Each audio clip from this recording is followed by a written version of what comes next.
So guys, Makilas TV po magbabalik. Hey!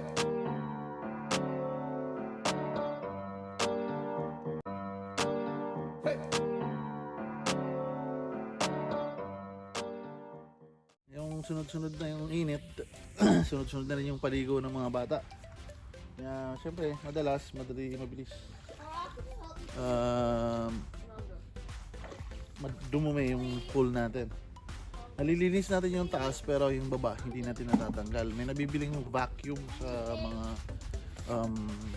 grocery stores, sa mga department stores, mayroong gano'n nabibili. Pero yung talagang vacuum talaga is mahal, tsaka hindi masasabing effective din naman, pero parang ganun din. Parang kinup mo lang. Pero sure, mayroong bibiling mga mahal talaga yung sariling nagbabacuum. Ngayon bibigyan ko kayo ng hint or tips paano linisin yung pool. Konting kaalaman lang, pero sarili ko lang din ginawa ito kung paano ko ginawa. Panoorin nyo na lang po. Sa same model po ng pool, can you hand this one, Steven? Yung gagamitin po natin pang vacuum o pang sak ng dumi is yung sarili nating filter machine na naka-attach sa pool. First thing need to do is tanggalin natin yung filter kasi ito madumi na. Tapos dapat po yung kailangan po natin is hose lang na mahaba. Dapat po yung size is sinlaki ng butas doon sa loob na pwede mo mailagay ito. At ito pong filter na nabibili natin sa yung pangga. Itong nabili ko, ginamit ko sa aquarium. Yung nga nilagyan ng mga bato-bato pang filter. Sa $1 lang po to. Ito yung gagamitin natin.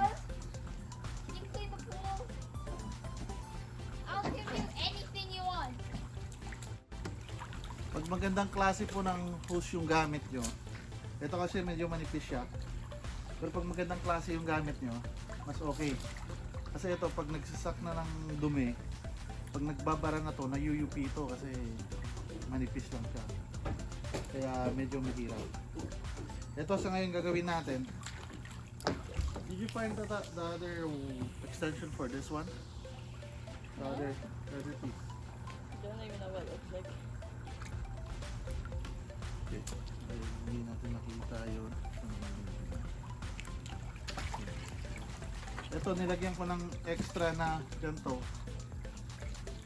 kasi para at least maabot natin yung sa gitna.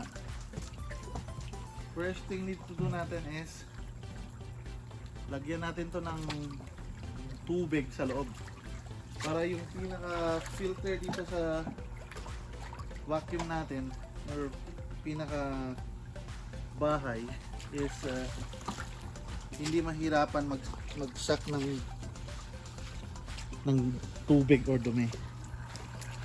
Yung mangyayari po niyan is lalagay natin yung dulo nito dito, yung padaanin. Tapos ito na yung maghihigop ng tubig. Tapos yung ito naman yung magsisilbing filter ng mismong hose na to. Tapos pag nagsilbing filter, yon siyempre, kailangan mo itutok sa dumi. Parang mano-mano po yung labas nito, pero maganda po yung kakalabasan. Magiging malinis yung pool nyo.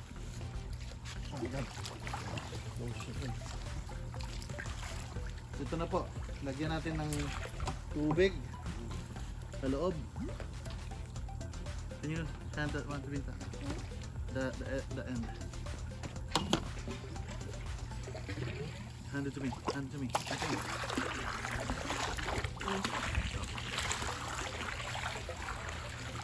Yeah.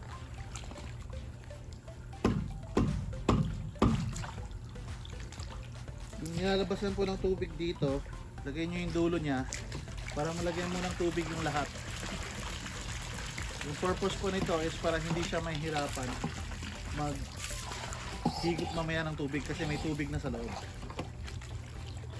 Yan. Tapos, siyempre lulubog yan sa ilalim. Make sure na lumulubog siya, huwag siyang maghigop ng hangin. Yung dulo nito.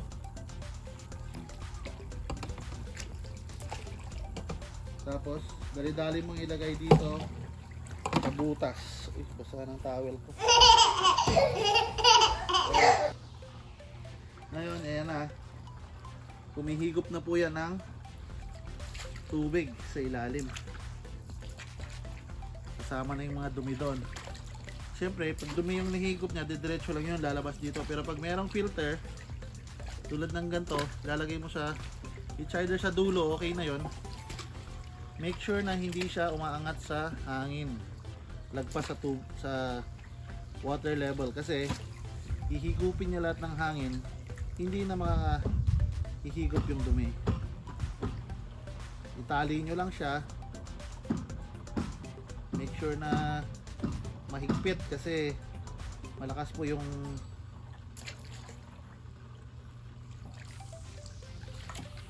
Stop, can you give me the rubber band? Power weapon. Power weapon. The one you gave me last night. Right there. Oh, it's okay now. Tapos ito na po. Ayan, bali gumagana na yung filter natin kasi humihigop na to ng tubig. Nakikita nyo ba? Yes, ito itutok nyo na sa dumi. Yan. Sa mga dumi, mas mainam po maglinis ng pool pag after nilang maligo or bago sila maligo. Kasi mas usually after maligo kasi lahat ng dumi na hihigop nito is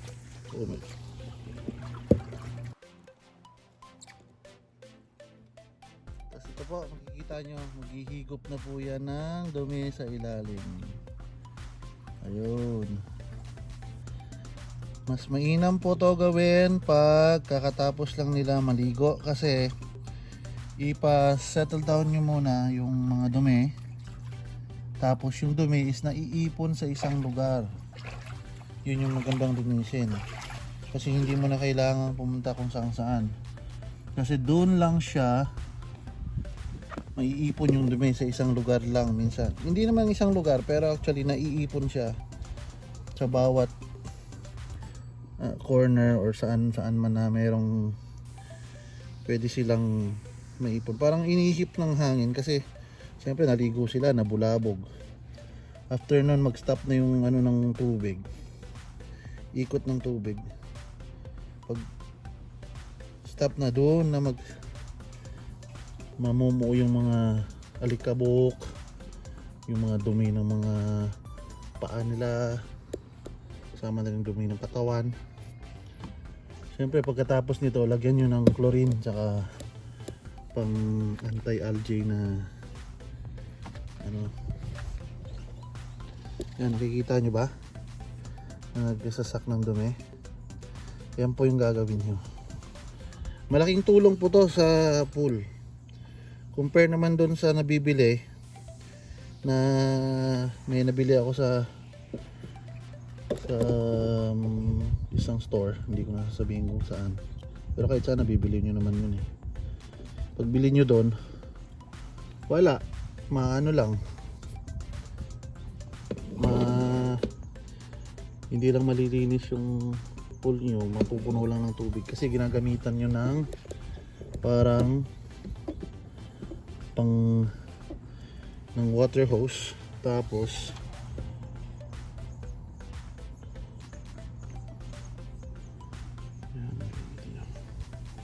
gagamitin nyo ng water hose tapos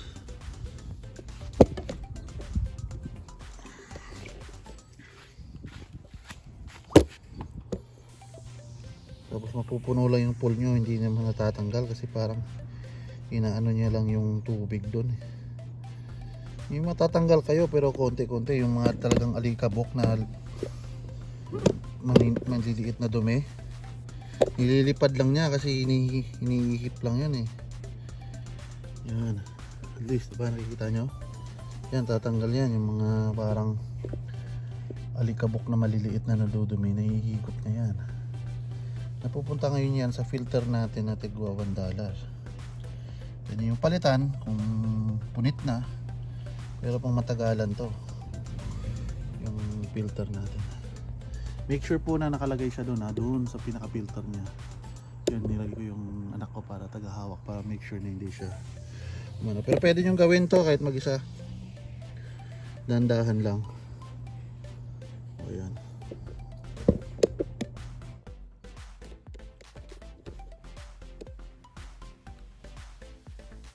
Ngayon papakita ko yung laman na dumi ng nakuha natin. Siyempre tatanggalin mo yung pinaka filter mo, tapos make sure yung dulo ng hose mo hindi umaangat sa tubig, otherwise mapupuno ng hangin yun. Pupuno ng hangin yung hose mo, may hirapan na ngayon yung pinaka filter natin. Ito yung laman niya, dumitin mo. O, diba? So yucky. Yan yung nakukuha niyang dumi doon sa ilalim, na hindi nakukuha ng sariling filter yon, kasi yung lahat na nakukuha niya yung nasa babaw lang. Pag tuwing naliligo sila, umaangat, mapupunta doon. Pero yung dumi talaga sa ilalim, na ito, tulad nito, hindi niya makukuha. Yan yung ngayon yung nakukuha ng ating sariling vacuum na ginawa. Okay, so sa mga hindi pa po nakasubscribe sa channel natin, please subscribe mga Kilas TV. Maraming salamat po sa inyong lahat. Stay safe. Kahit mainit, bilad tayo sa araw-araw para linisin lang yung pool natin, para mag-enjoy lang yung mga bata. Walang problema kasi pagdating naman ng winter, sasawa din naman tayo sa lamig eh. Kaya okay lang kahit masunog. Dati nang sunog. Salamat po and have a nice day. Tata, say Have a nice day.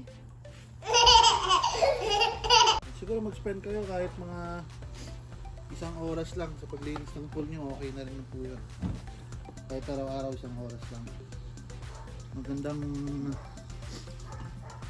ano na po yun para sa pool nyo, kasi kaysa naman sa magbayad ka, di ba?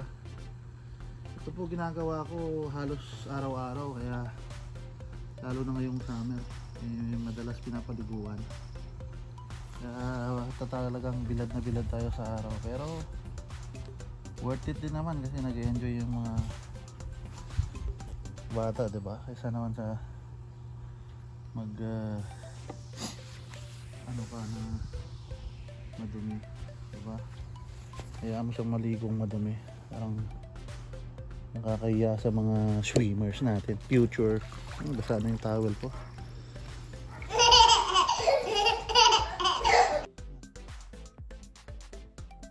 Dumi na kukuha natin sa ilalim. Yak. Diba? Siyempre pag umikot yan sa ano, halo na to eh.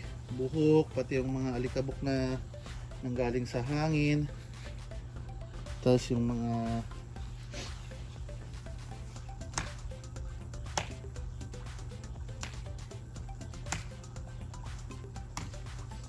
yung mga ano ng dandelions, yung ano ng dandelions na halo na doon, yung bulaklak ng dandelions. Ayun, ulit-ulitin nyo lang po yan yung paglinis. Siguro spend kayo mga isang oras